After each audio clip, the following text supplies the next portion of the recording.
You mentioned that this is the preserve of retail investors, mostly when we talk about, dual listings within ASEAN. So a natural follow-on question, just to understand, what needs to happen, in your opinion, to attract more significant institutional capital when it comes to these dual listing schemes in ASEAN?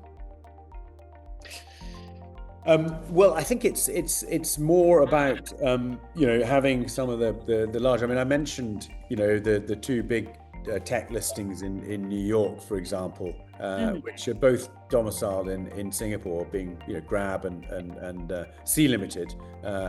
Grab being a household name, retail investors will be obviously instantly attracted to that.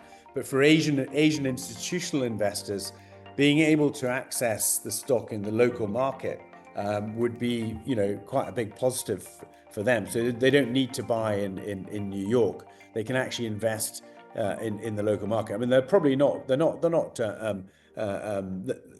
not forbidden to invest in overseas listed companies which have their business in Asia. But I think having a local listing for these bigger cap stocks would be quite a positive thing. I mean, the other thing to highlight would be that a number of these ASEAN markets have quite big local mutual fund industries.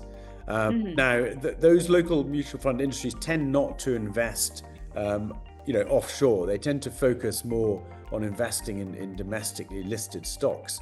So it may make it easier for those funds who are looking to potentially get some overseas exposure to invest in sort of bigger cap companies in their local market of an overseas dual listed stock.